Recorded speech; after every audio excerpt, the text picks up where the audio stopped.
لا إله إلا الله محمد رسول الله. أعوذ بالله من الشيطان الرجيم. بسم الله الرحمن الرحيم. اللهم صل وسلم وبارك على مولانا محمد في كل لمحة ونفس عدد ما وسعه علم الله. يا عليم علمنا من علمك ما ترضى به عنا ولا تؤاخذنا بما تعلمه منا. يا حليم خلقنا بخلق الحلم وحققنا بحقائق العلم. سبحانك لا علم لنا إلا ما علمتنا إنك أنت العليم الحكيم. رب اشرح لي صدري ويسر لي أمري واحلل عقدة من لساني يفقه قولي. وصلى الله على سيدنا محمد وعلى آله وصحبه وسلم أجمعين. Now, so alhamdulillah, I want to thank SeekersHub for hosting me and being so gracious in their hosting, and also for recognizing the importance of the topic of ethics, and in particular this treatise written by al-Iji radiallahu anhu, Risalatun fi ilm al-akhlaq. And everybody should have a hard copy of the Risala itself, and we will cover as much of the Risala word for word in this time frame, which is basically about 5 hours. But we don't intend to complete the Risala. The intention here is to give an overview and some of the necessary theoretical concepts that will help us understand what the approach of our ethical tradition entails, or embodies.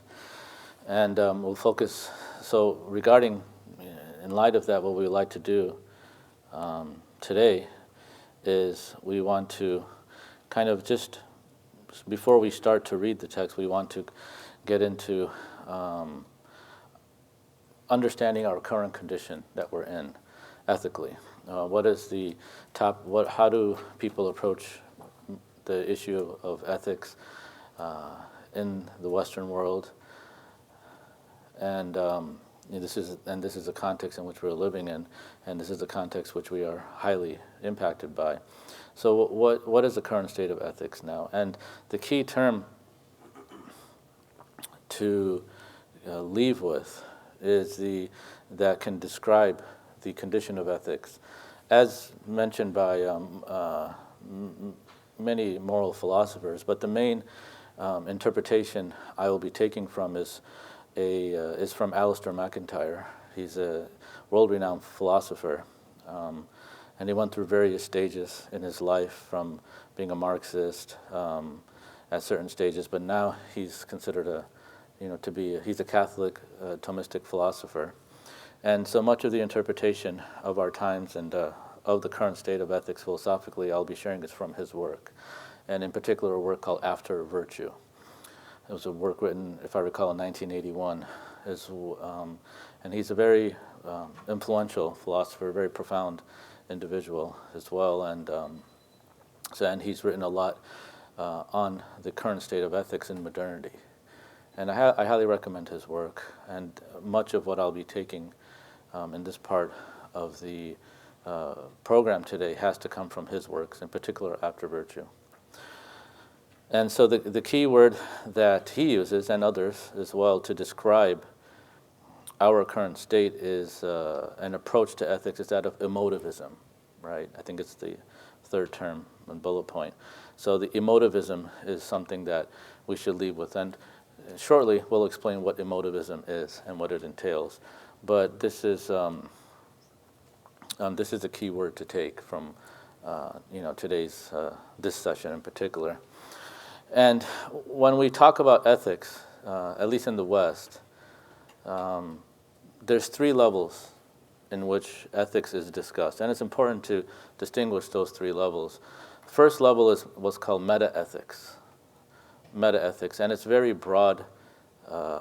It's the broadest of all the 3 categories.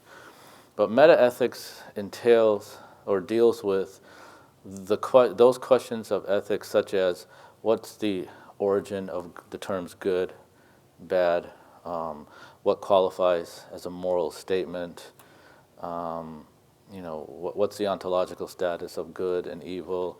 So it deals with those ideas. when we're talking about ethics. Then there's meta-ethics. Then you can get to what's called normative ethics. Normative ethics. And normative ethics deals with the rules, ethical principles, right? Based off of kind of whatever conclusions are arrived at on a meta-ethical level. And then you have a third level which gets very specific, which is called applied ethics. So you have meta-ethics, normative ethics, and applied ethics. Applied ethics is where you are dealing with very specific issues, very specific cases, such as you may deal with abortion, you may deal with suicide, you deal with physician-assisted suicide, many things such as that. So that's applied ethics. This is not a framework that we as Muslims use and adopt, but it's something that we certainly, Muslim ethicists and Muslim writers and theologians, philosophers, have certainly addressed all three questions. Right? Have certainly addressed all three questions. But frequently, when one encounters questions on ethics and discourses on ethics in the West, this is kind of the framework which they use, and it's important to keep that in mind. So there's a level of meta-ethics, which is kind of the origins of ethics. Where does good and evil come from? What do we mean when we say good and evil? And then there's normative ethics, and then applied ethics. And so keeping that in mind here, when Muslim scholars, they will definitely deal with questions of what is good and evil, what do we mean by these terms. Where would one find that in the Islamic tradition?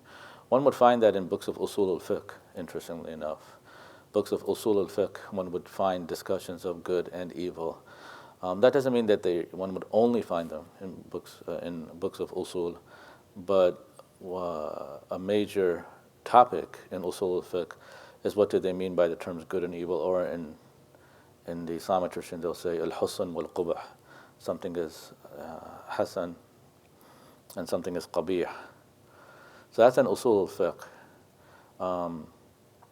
But then you also find specific treaties written and dedicated solely to what one would call normative ethics, and that's kind of the treatise that we're going to read today. It's giving very specific conceptions. There'll be a theoretical aspect. The theoretical dimension of ethics is very important, but at the same time, it will explain in detail what constitutes ethical behavior, what constitutes a character trait, and what are the virtues what is a virtue, what are the principal or cardinal virtues, and how do we understand a virtue, how do we acquire the virtues, and so that's what the text that we'll be dealing with today, inshallah. So they are specific texts dedicated to that. The reason why I'm mentioning this is because many people assume or will say that Islamic ethics is the science of tasawwuf. That's Islamic ethics, which is not a correct statement, I believe. Tasawwuf is a specific type of activity and that is the activity of purifying the soul. So it includes ethics. It's inclusive of ethics, but the activity of tasawwuf, of suluk, is wider than ethics. And they are actually virtues that are specific to what a salik, a person who is on the spiritual path, that may not apply to a Muslim who's not actively on the spiritual path. The virtues we're speaking about today are virtues that are common to all Muslims, whether they're on not just relating to someone who's engaged in the life of tasawwuf. So my argument is that it's not incorrect to conflate tasawwuf with Islamic ethics or with akhlaq. I think akhlaq is a component of tasawwuf, but tasawwuf is much more, deals with many more issues and topics, and it has its own framework of virtues that extend way beyond just akhlaq. Another issue that people will say, argument people will say, is that Islamic ethics is adab. Here again, I would argue that adab is again much more inclusive than, it includes ethics. There's no doubt about that. If you look at manuals of adab al-alim al-muta'alim, you look at adab al-tabib, what are the adab that a physician should have, what are the adab a teacher or a student should have and possess, what are the adab of a judge, adab al-qadi, what are the adab of al-katib, of an administrative secretary. They definitely include akhlaq, but there's many more virtues and that are more than just what we're going to cover in ethics. So it's important to situate kind of what we're reading here.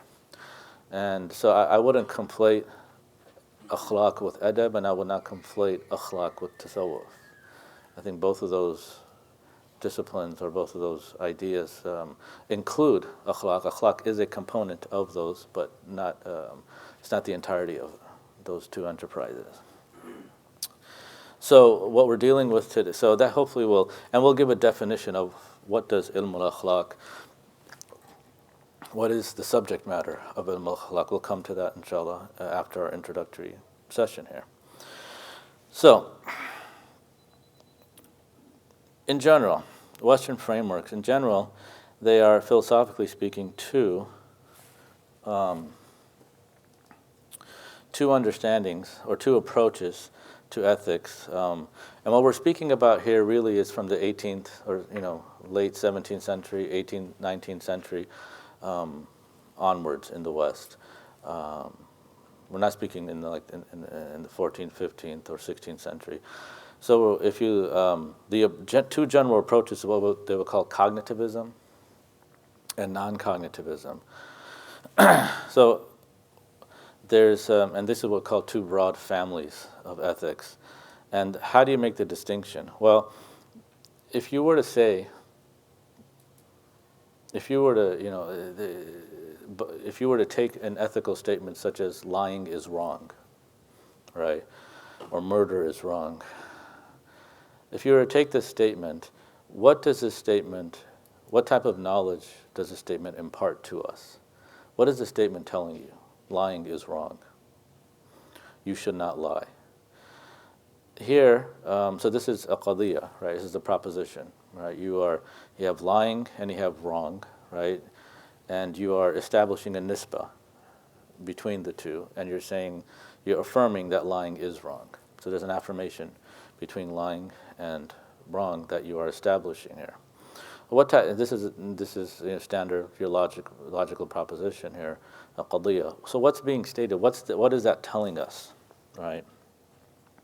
Well, a non-cognitivist would say that the statement lying is wrong is, all it's saying to you is that I do not like lying. That's all it's saying. It is a statement that is expressing, lying is wrong, expresses my disapproval of lying. You see, that's a non-cognitivist approach to ethical statements of morality. And emotivism is a type of non-cognitivist approach to ethics. And non-cognitivists will claim that ethical language, it doesn't describe the world. So, I would say, if I were to say, the water in this cup is cold, this is a statement of fact. That statement, the water in this cup is cold, is describing something in the world that exists.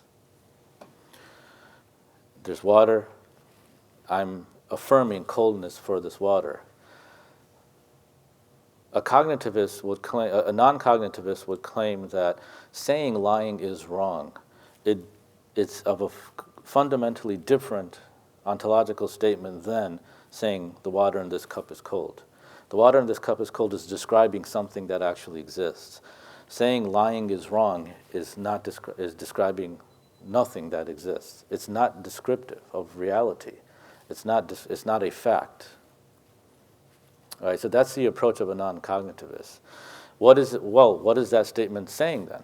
That lying is wrong. Well, it's not describing anything in reality. What it is saying, according to a non-cognitivist, is that lying is an expression of your disapproval.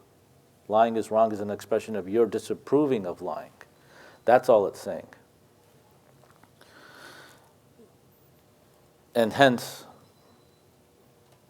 according a non-cognitivist approach to ethics is what could be described subjective, not in the sense of we have to talk about a subjectivism here a bit as well. And one way of saying, for a subjectivist, saying X is wrong or saying X is good is saying that lying is wrong means all you're saying is you're expressing your attitude towards lying. I don't like it.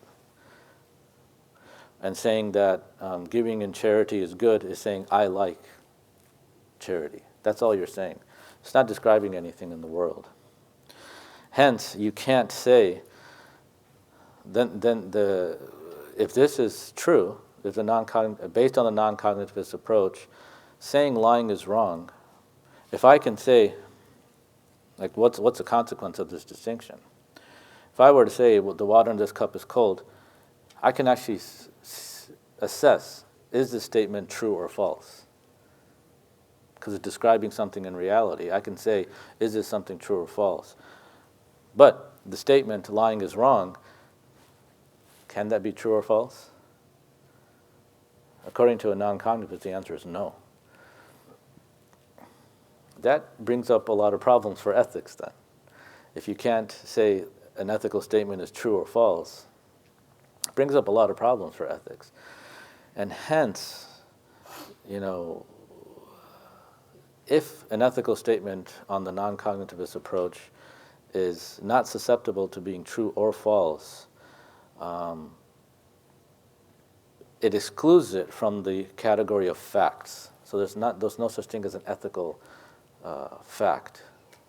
A factual statement, right, the category of facts excludes ethical and moral statements. What are ethical statements? They're just statements that express what they call statements of value. They just express what you value or what you don't value. They don't so hence true and false don't apply to them. Ethical statements. And you can think of some of the consequences of this understanding of ethical statements. Basically, no one can say that, so in other words, saying lying is wrong is equivalent to saying, I like chocolate ice cream. Or I don't like chocolate ice cream, more accurately. Right? And they're basically the same thing. Someone says, I don't like chocolate ice cream. Okay, you're expressing your tastes, what you approve, you disapprove of. Can you blame the person for that? And hence it differs. Well, person A likes chocolate ice cream, person B doesn't like chocolate ice cream. Right? So in other words, the truth value statements are relative. You can't, whatever that person says, they just follow what they hold to be true then, ethically. So that renders ethics and the discipline of ethics to the dimension of the subject only. On a cognitivist approach, right, they would say no. Ethics, moral statements, they express your belief about something, not just whether you like or dislike something, right? There's actually moral properties, just that you are ascribing actual moral property to the act of lying. When you say lying is good or lying is wrong, murder is wrong, you are ascribing an actual moral property to the act of murder or the act of lying. And hence, you can say, is this, if that is the case, according to the cognitivist approach, then you can say and assess, is the statement lying is wrong true or not? It can be true or false, and you can assess that claim. Okay? And this leads to two broad approaches in the West, in Western philosophy, towards ethics. Needless, hopefully it's obvious. And what do you think the most dominant approach is in our cultures? The non-cognitivist approach, right? It's the most common, understanding of this. So, how do we get to this mess? I already gave an evaluative statement calling it a mess, right? How do we get to our situation that we're in? It's not a good situation. I would put that much, you know. Well, let's look at some of the key individuals, just broadly, and we can't go into in depth, but hopefully this will provide some background to appreciate the risala that we're going to read and to appreciate the framework that al-Iji radiallahu anhu will provide to us, inshallah. So, David Hume, right? 18th century philosopher, empiricist. He's an empiricist, right? And so he argues against cognitivism in the following way. So he's a non-cognitivist, and a lot of his approach to ethics and his philosophical positions have created the approach of emotivism that informs our current culture or describes our current culture. So he says, well, moral judgments can motivate actions. Right? When you say something is wrong or something is right, you know, either you want to do something, like, oh, this is a good act, and that so serves as a type of motivation to actually do that act. And when you say something is wrong, something is evil, you want to refrain from that particular act. So you have these acts these statements that motivate someone. But if you say a statement like, oh, there's water in this cup, does that motivate you to do anything? That statement alone? You know, it doesn't. Right? So that's his first statement, is that moral judgments can motivate actions. His second premise, he'll say, is that reason cannot motivate action. Right? Reason cannot motivate action. And what he means by this is that, so he's trying to establish a statement from reason, right? And he assumes number one to be true, but when you make a judgment on reason saying that, well, there's water in this cup, that's a statement based off reason. That doesn't motivate someone to do something. So hence, what he's trying to say is that, well, we have statements that motivate, and we have statements of reason that do not motivate a person to do an act. Hence, moral statements must be something separate from reason.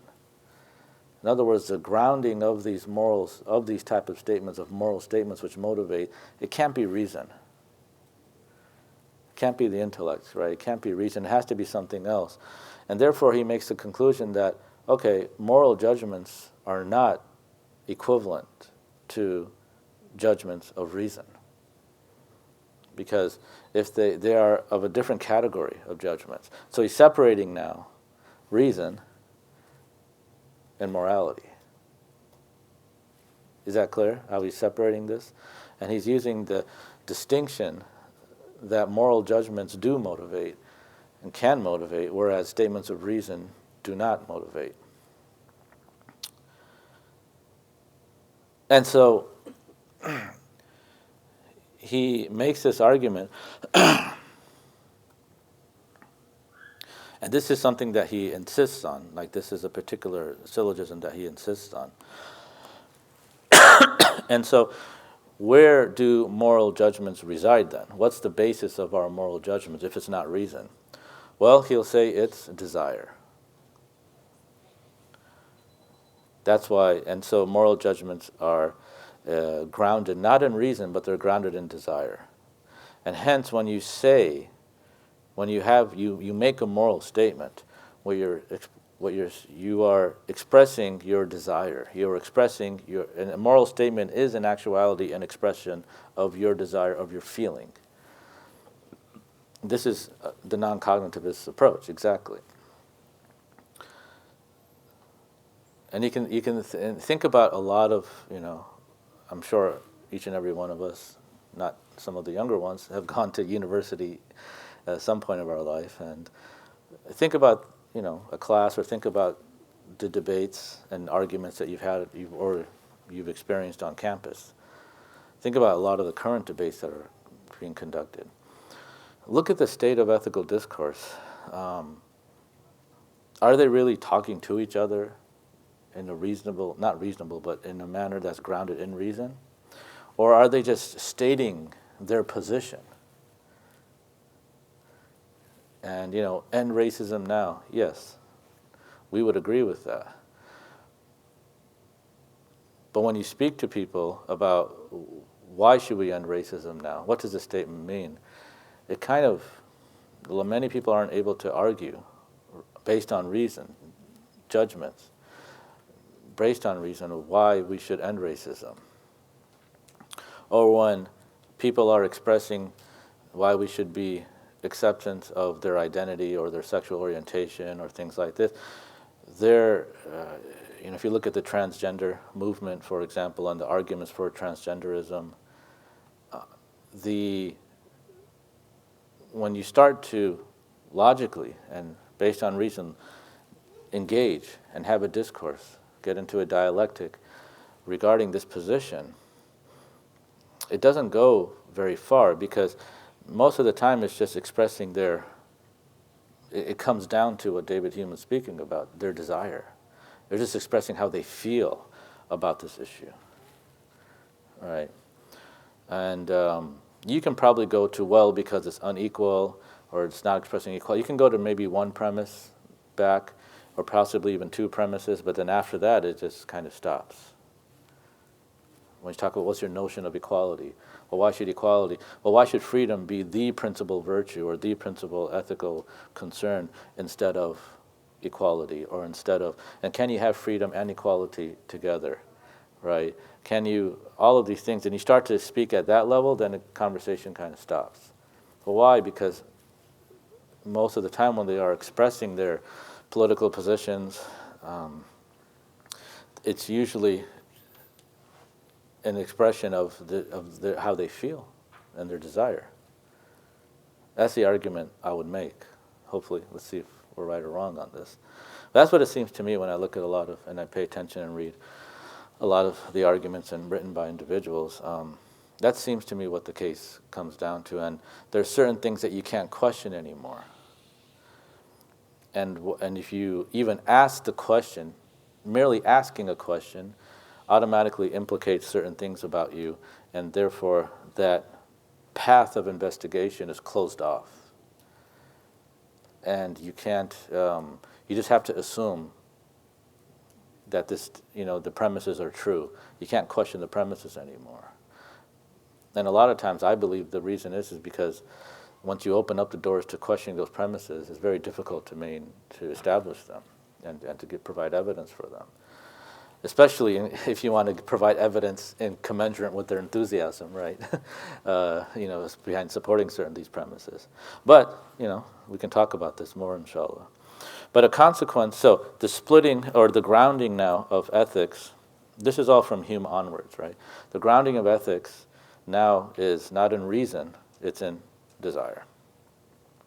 A consequence of grounding moral judgments in desire is that one cannot infer a moral judgment from a factual judgment. This is something we'll go into some detail. It's known as if you have an ought statement, or how can you derive an ought statement? I ought to do X, right, which is a moral statement, from an is statement. The water is cold, therefore I ought to, right, do X, Y, and Z. Can you derive a moral statement from a fact? And what Hume is going to say is no.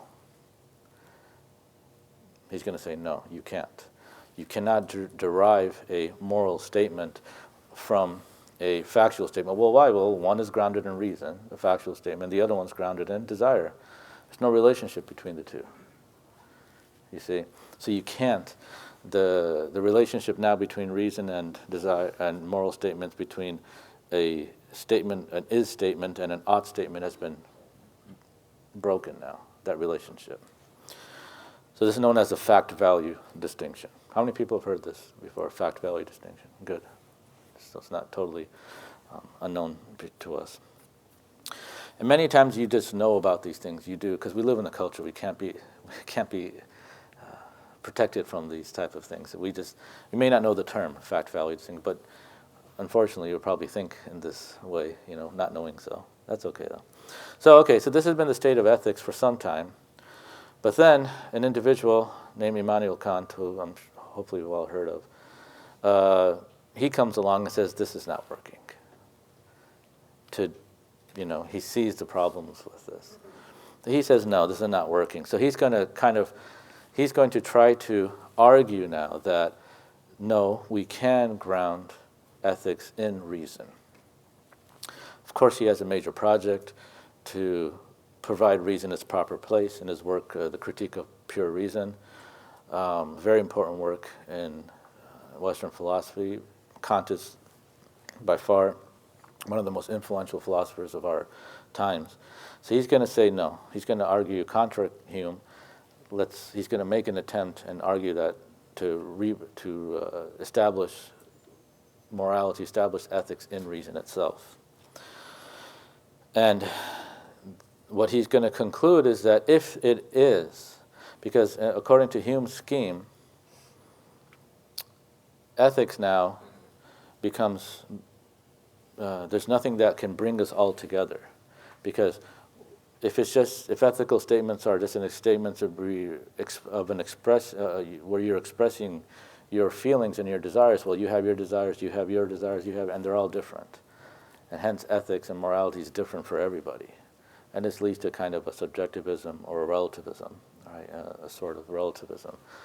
Kant doesn't want that. And he's going to say, no, we need to ground ethics in reason, and hence, if we do so, well, when we say someone's a human being, you're a human being, you're a human being, you're a human being, what's one of the essential components of a human being? How do we define a human being? It's a rational animal.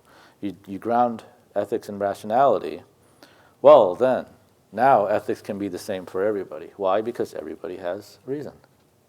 You see, that's Kant's, I'm summarizing a lot here, so don't worry about this. The whole point is just to kind of give us a background of what's going on here, of our times. So, Aristotle's, him grounding ethics in happiness, eudaimonia, right, in his famous Nicomachean Ethics, Kant wasn't happy with that. That's kind of what Hume was arguing, because Aristotelianism was the major metaphysical background to ethics prior to Hume, prior to the Enlightenment. These are all Enlightenment thinkers we're reading here, or we're speaking about. So happiness, which is Aristotelian, what's happiness for one person is different than the happiness for another person. It's different than happiness for another person. So it differs, and it ends up, for Kant, he's saying this is too vague. Happiness is too vague of a moral guide, right, to ground our ethics, and it can't be a reliable basis for ethics, happiness then.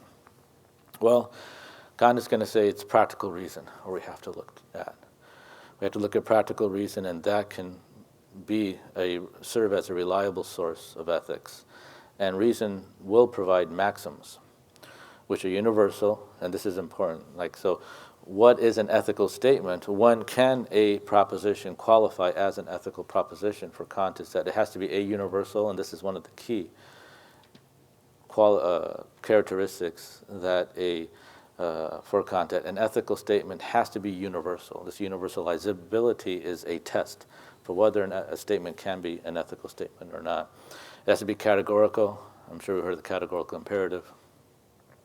And it has to be internally consistent as well. Right, this is what Kant, he's going to lay down some of these conditions for a statement to be a moral statement. So, example is, he'll say as well, always tell the truth. Always tell the truth. Always keep your promises. Do not commit suicide. Well, these statements are universalizable. They're universal. They're categorical. And they are internally coherent from a logical perspective. Anybody disagree with these statements? Anybody disagree with Kant's categorization?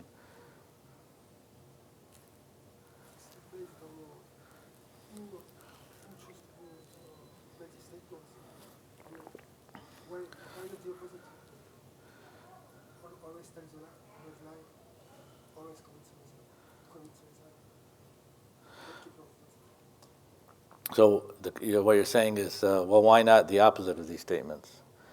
And who determined that it has to be these statements? So what you're saying is, always keep your promises, always lie. Why should we choose between the two? Well, that's a good question. What will we say?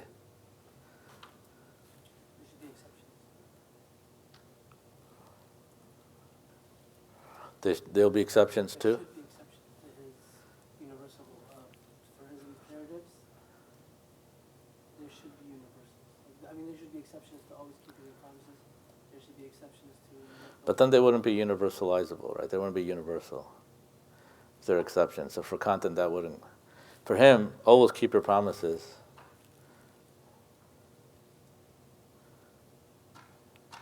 You should always keep your promises. There should be no exceptions to that. Yes? I think the non-cognitive, non-cognitivism, which is morality, if we establish that the emotional the feelings or emotional actions that are consequent to someone lying to someone else, putting that person as a disadvantage, because you lied to that person, or you stole from that person, or you killed some people of that tribe. If we establish that the prejudice and the disadvantage you put those people in, or you are a racist against a certain race, this becomes a fact. So the feelings that are generated, although they are feelings and non-cognitive, but we have established these are facts, and then you can work with reason based on those established facts. So you can apply reason to ethics in this case, and that's what makes them universal. So you can never be racist, you can never prejudice anyone, you can never steal, and that's what makes them universal. It's converting the emotions coming out of a non-cognitive morality and treating it as a fact. Because throughout history, those who have been disadvantaged and being discriminated against, there's a certain feeling established from that, and then it's a fact. This feeling is a fact. So it becomes universal. But what Kant would argue is it's also a fact that those feelings change from person to person or group to group and time to time. Anyone who has been discriminated against, probably most of us here have been. I think we share the same feeling. But what about someone who hasn't been discriminated against? They don't have that feeling. Or someone who's doing the discriminating. The agent who's discriminating, they don't have that feeling. So it's not universalizable. But that feeling is expressed from those who have been subject to that feeling, and since it is expressed, it becomes a fact. So we do not want to, but that's what's happening in the United States. Most people, let's say, who voted for Trump, probably they never had that feeling. But probably that ignorance that some people do have that feeling allowed them actually to actually adopt a morality and vote for someone like Trump. I mean, Kant would say that's a slippery slope that you're proposing because that's exactly what he's unhappy with is that feeling is only specific to a group of people. And how can it may be a fact, but it's a specific fact, right? And so what Kant is looking for is you have to have something that is not a fact for a group of people. It has to be a fact for a person by virtue of them being a human being, not a specific type of human being, like a human being who has undergone discrimination. It has to be a human being qua human being, by which that's the universalizability lies in that. It can't be a human being who's only for people who are of a certain age or of a certain gender, or it has to be human being qua human being, universalizable in that sense. And that's why he says reason, because reason, no matter if you've been discriminated against, you haven't been discriminated against, if you're male, if you're female, if you are whatever, you have reason. That's what defines you as a human being. And hence, it has to be something that's grounded in reason, and therefore it's universalizable. So how can be racism unethical based on reason then? We need to establish some reason for racism. That's fine, yeah, he'll get to that. Yeah, from a Kantian perspective, yeah, he will, because he has another principle that you should not treat a human being as a means, as a means to an end, right? And he says that's a categorical imperative. You should always treat a human being, So he'll probably argue that racism is a form of treating human beings as a means to an end rather than treating them as a human being and not serving some other end. So he has other ways of justifying that.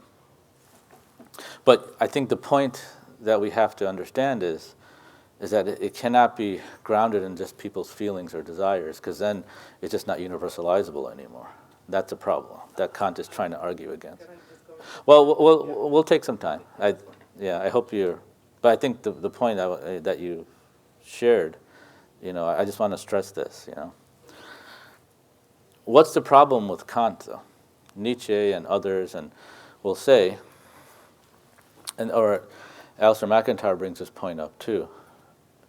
The problem why Kant's ethics fails in his understanding is that, yes, these statements, always keep your promises, do not commit suicide, always tell the truth, they are universalizable. They're categorical, they're internally consistent, correct. The question is this, though, to say always keep your promise, right, or do not commit suicide, the question that's unanswered, that ethics needs to answer, is, well, why should I follow this statement then? Always tell the truth. Why? Sure, it's a reason. It's a statement it's a universal statement. It's a categorical imperative. It's logically coherent. But just because it's logically coherent, just because it's universalizable, why? The motivating factor, the motivation. Why should I follow this statement? Why should I follow the ethical imperative in this statement? Why should I always tell the truth? To what purpose? To what end? You see?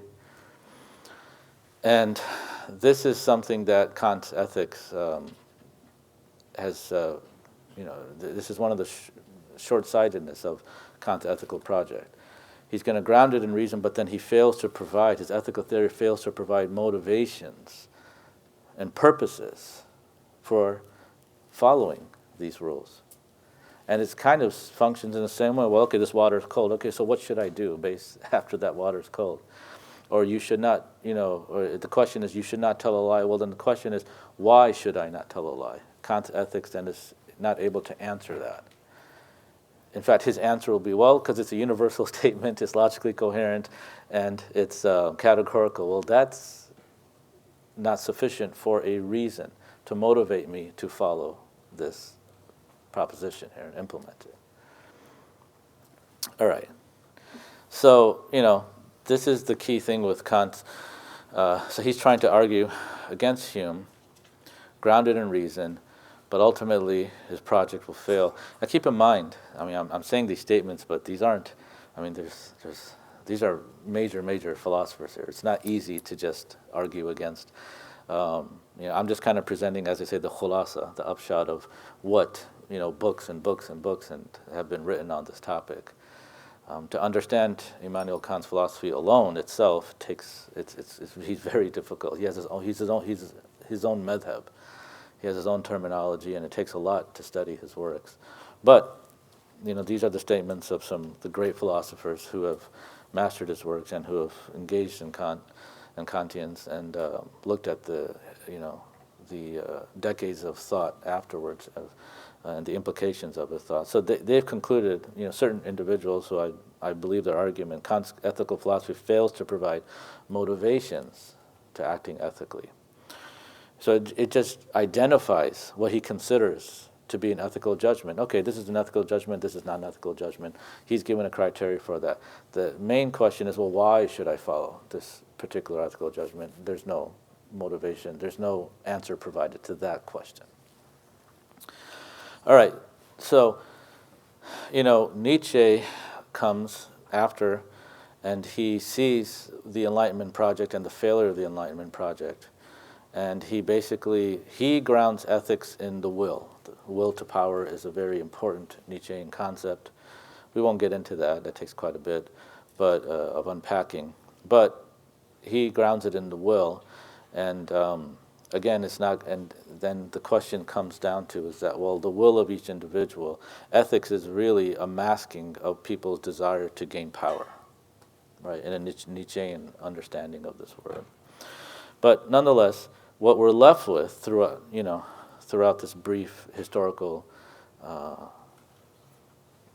tour, you could say, of some great ethical philosophers, is we're left with what's called emotivism.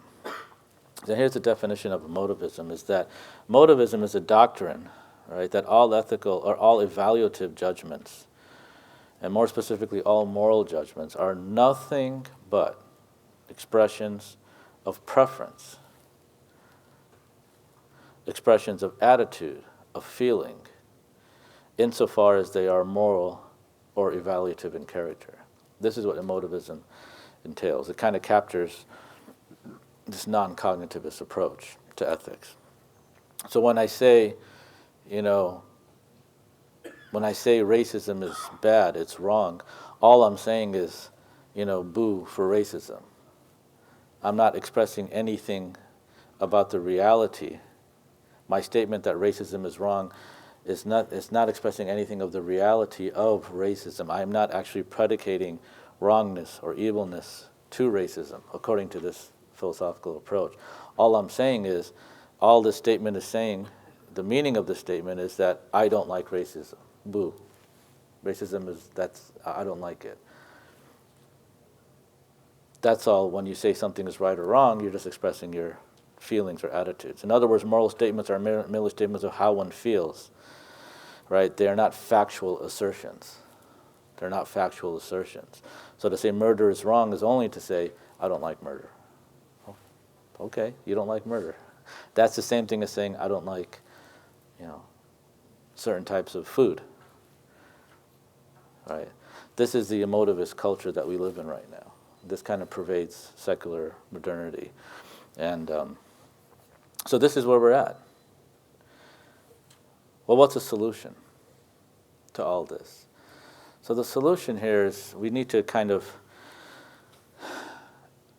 introduce an idea here, is that with the Enlightenment thought, with the onset of the Enlightenment, one of the understandings of the world that was dropped, that they didn't hold on to, was this idea of, Aristotle had, and Catholic thinkers and philosophers, theologians, Muslim theologians, philosophers, they took this idea from Aristotle that, when you look at a particular object, there's his understanding of causality, that there's four causes, right?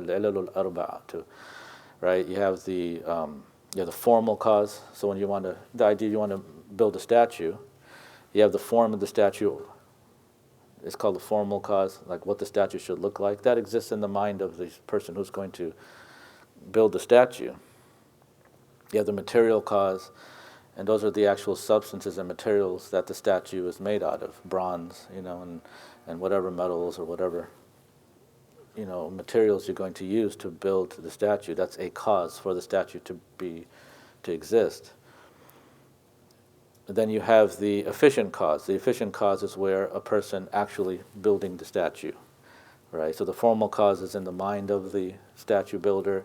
The material cause is the material the person's using, and then the efficient cause is the person actually building the statue.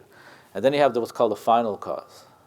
The final cause now is where, and that also exists in the mind of the person building the statue, is the purpose, the end to which this statue is being built. So if you ask a person, well, why are you building this statue, right? The answer to that question, what is the purpose, why are you building the statue, to what end, to what purpose, that's known as the final cause in Aristotelian terms. So, Hume's conversations and his ethical deliberations, as well as Immanuel Kant's as well, and a lot of the Enlightenment thinkers, even now in our times, in secular modernity, all of our ethical deliberations are taking place in the absence of a final cause, right? In the absence of a final cause.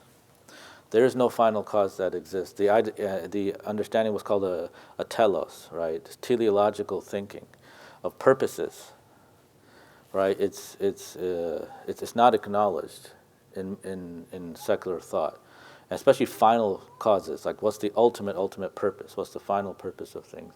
That's kind of given away, and formal cause as well. You're left, especially in scientific thinking, with just material and efficient causes. That's what science studies. Yes.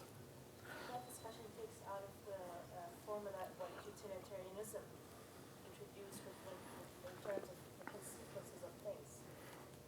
So that actually takes us back to cognitivism and to basing down the morality and reason and on the consequences of things in terms of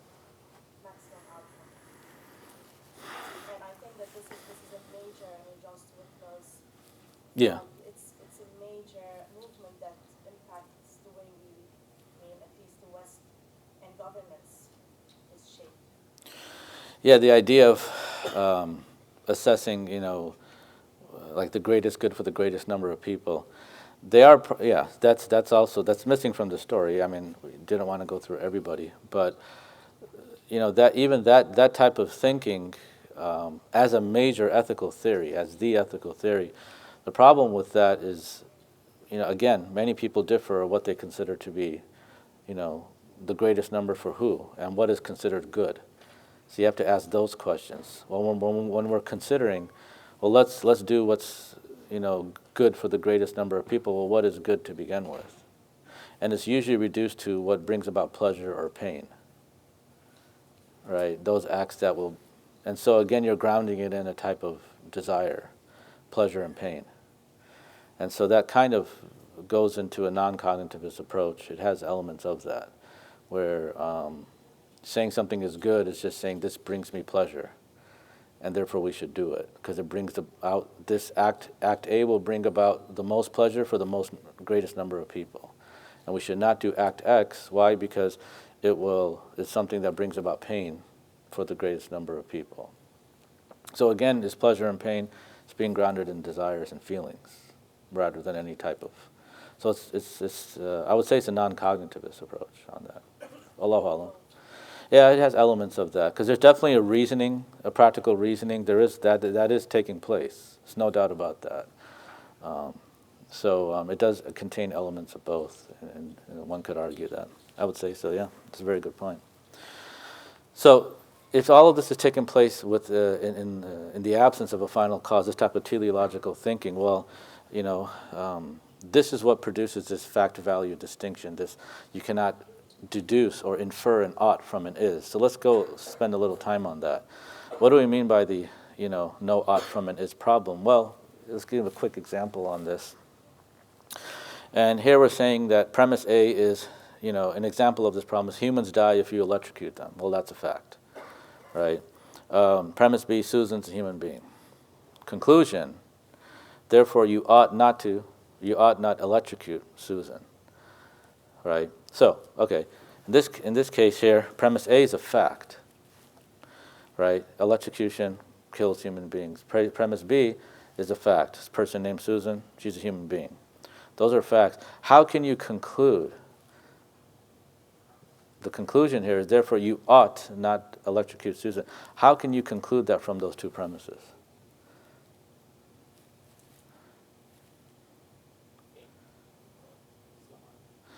Well, that's a fact. Okay, person A, Susan experiences pain. Okay, so why? That's the question for on a human point of view. How can you say you ought not to do that? How can you conclude that from that fact?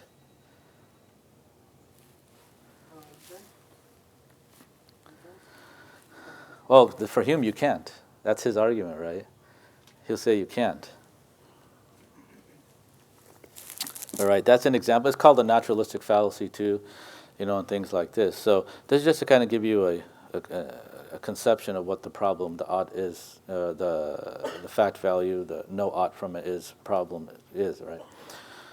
So, well, okay, this is, again, in the context of, and try to think about any fact from which you can infer an is, and any is from which you can infer an ought from. Try to think of something, right? So this problem exists, McIntyre will argue that this problem exists in the context where there is no final cause. There's no telos. There's no, you're not thinking about the purpose of a particular object, right? But once you introduce what he calls function, if you view, once you view certain objects in functional terms, he says, you can derive something is good or something is bad from an is. So he's going to give the example here. I don't know if I put on there or not, but so what he's going to say is, okay, let's look at this statement. You have a watch, right? Or nowadays we say you have a cell phone, right? And, let's take the watch, stick with that. So he says, this watch is grossly inaccurate, right? It's supposed to say 2:15, but, it's just inaccurate. It's irregular in keeping time. That's a fact, right? That's an is statement. You've observed for a fact that this watch is inaccurate in telling time, and it's not telling time correctly. What can you conclude from that statement? Say it again. You ought not rely on it. You cannot use that watch. You ought not to rely on it. Use that watch. You should not use that watch. Why? I mean, if you're going to a value, Yeah. so the value is ought, should, so you ought not use that watch. Okay, but the question I'm asking is, why should you not use that watch? Yeah. Yeah, because it's inaccurate and irregular in time. Because at the end of it, it's not fulfilling its purpose. Good. We're there. What's the purpose of a watch? To tell time accurately, right? It's not fulfilling its purpose. Can we conclude then that this is a bad watch? So from the fact that this watch is inaccurate, if we don't have in mind the purpose of a watch, we can't conclude that this is a bad watch. But the moment we introduce the idea of, well, what's the purpose of this watch?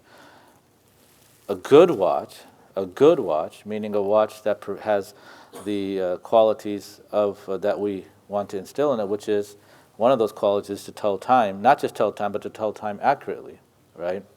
A good watch tells time accurately and consistently. So this watch does not tell time accurately or consistently. Therefore, this is a bad watch.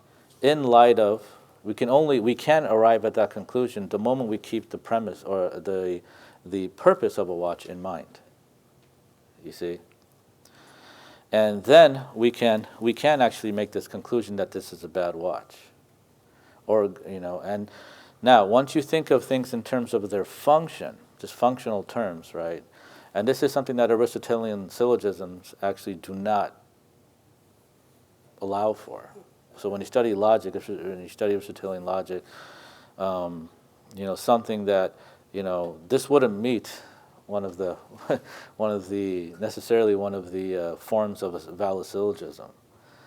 But when you introduce the notion of, you look at these terms in a functional sense, then you are able to conclude if something is good or bad. But only in light of what? Only in light of the final cause or the purpose, the telos of that object. This is important. So when we're talking about ethics now, what's the objects that we have to consider? What's the purpose that we have to assign to what object? Life of a human being. Well, not the life of a human, but a human being. What's the purpose of a human being? Right? What's the quote-unquote function of a human being? What was the purpose for which a human being was created? Right? And this is a very important point. When you introduce now the telos of a human being, now you can derive certain oughts from is statements. You can infer a person ought to do X, Y, and Z from an is statement, and keeping in mind the purpose of a human being. This is a very important point. And this is something that in our contemporary times, this is why we have a lot of identity problems, and the people don't know who they are because they don't know their purpose, they don't know their function, they don't know what their purpose for which they are existing, why they're created. And when that's removed and you can imagine when that's removed from a culture, there may be some small micro communities, your masjid here, your masjid there, your church here, your church there, your synagogue there, but the larger culture in which we live in secular democracies, that state does not, secularism by its definition won't explicitly state, especially in John Rawls's interpretation of democracy, it will never provide a comprehensive doctrine or a comprehensive understanding what he would call of the good life. Meaning, this is, when we talk about the good life, we're talking about the purpose for which, living in accordance for the purpose which human beings were created.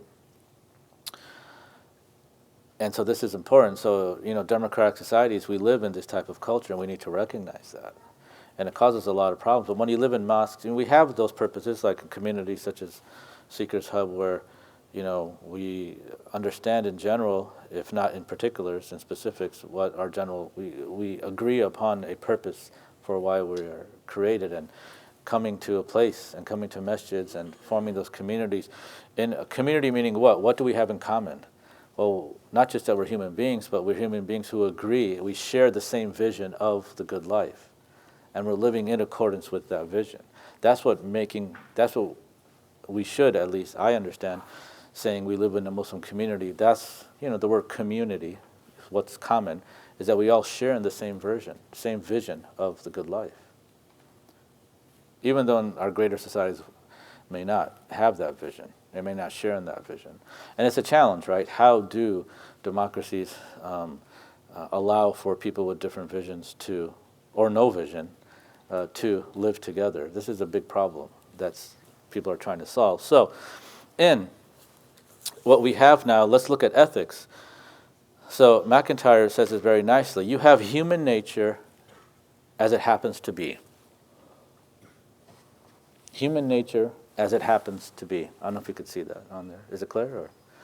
So, meaning you as a human being now, as you are. But then, according to our vision of human beings, there's human nature as it could be if it realized its telos. Right? We're human beings as we are now. We have our, whatever state we're in. But then there's a conception of a perfect human, which is a human being achieving or realizing its purpose.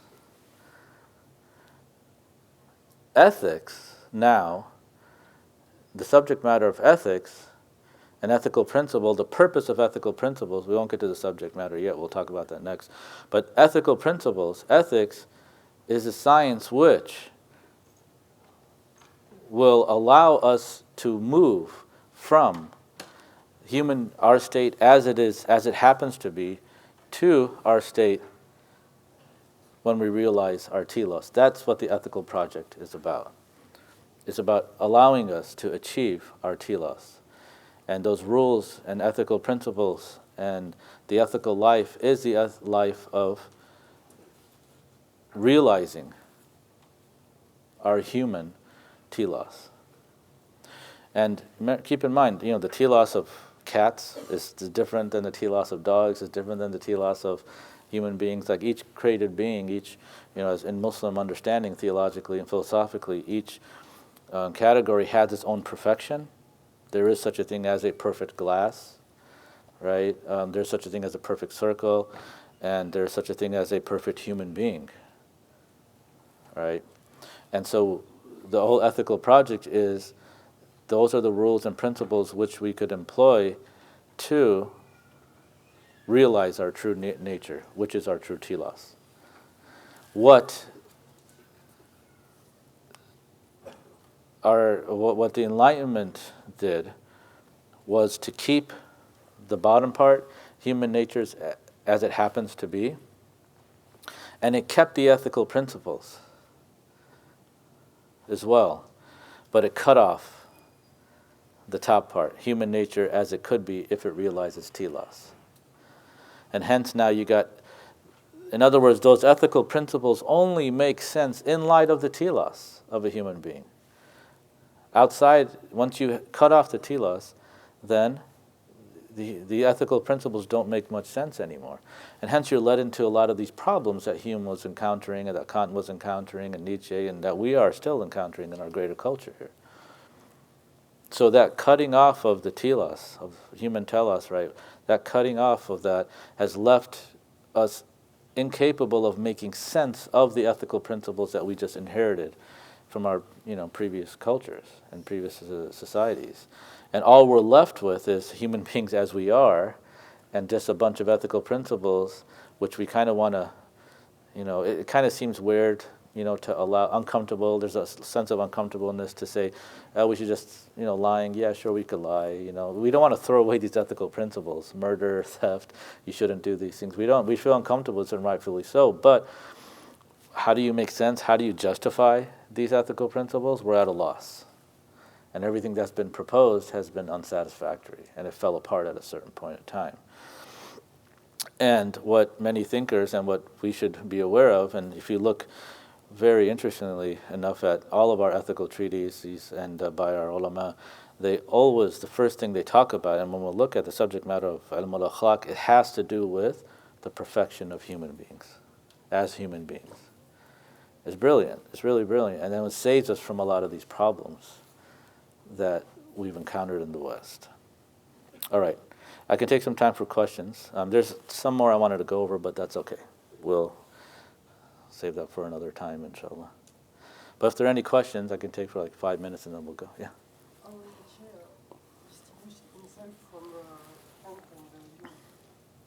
Yes? He distinguished himself from this, central to Nietzsche's ethical theory was, or his theory of, his philosophy was what he called will to power.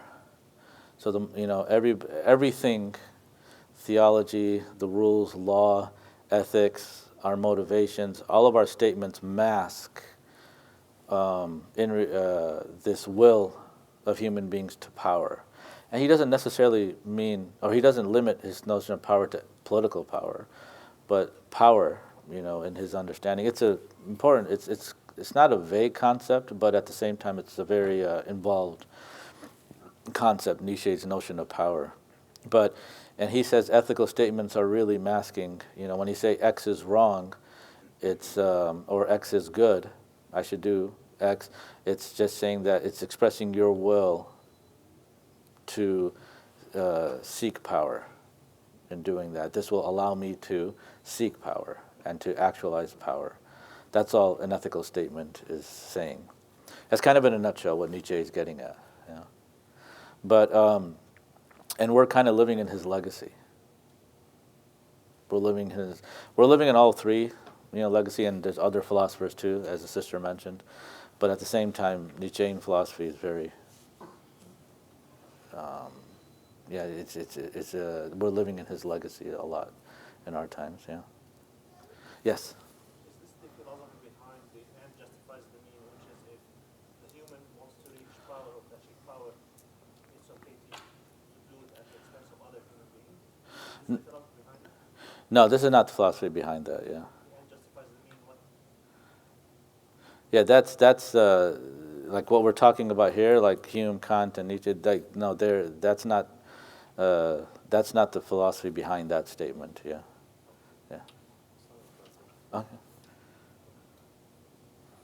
In summary, since the Enlightenment, what's the common consensus of philosophers around equality? I mean, this is all based on humans being equal, but then there are philosophers who do not consider that.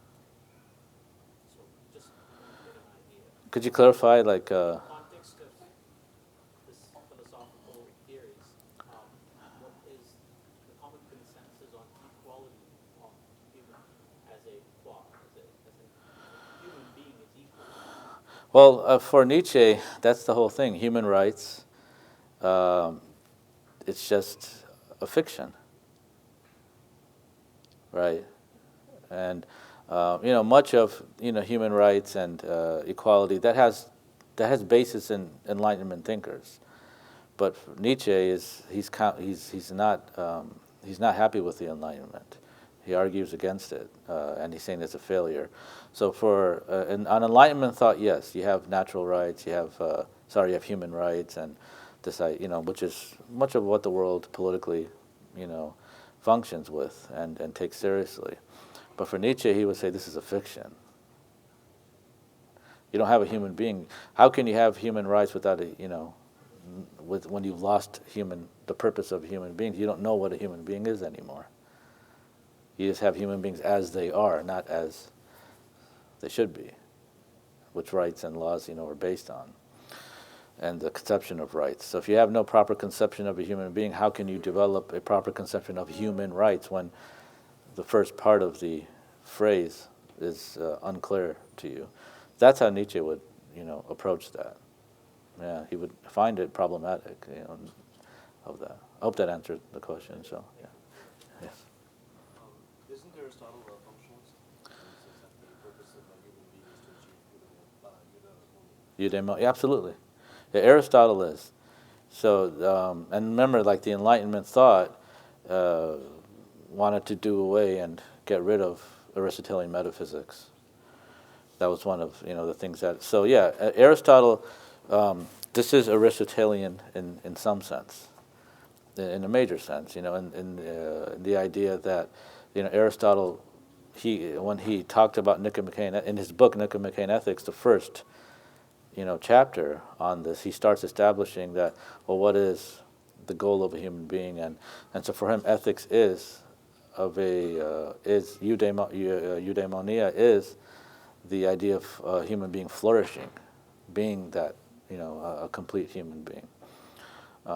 We would differ with him on what his conception of a human being is, and his goals of happiness, his understanding of human flourishing was worldly, was just, pretty much this worldly, and it didn't include a component of the hereafter.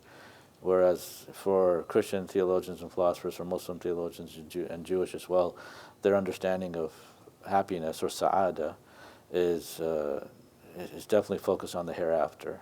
So there's a lot that would separate our understanding from Aristotle's. But we share with Aristotle the understanding that ethics is based off of an understanding of human beings and human nature. We would share with that. The teleological thinking is, we would share that with Aristotle, definitely. Does that answer the question, I think? Yeah, sure.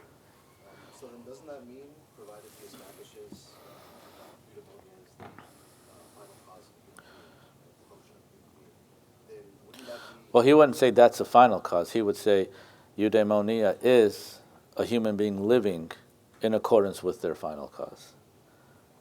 Yeah, he wouldn't equate the two, but he would say that the good life for him is the human being living, and as of flourishing, you could say, as a human being.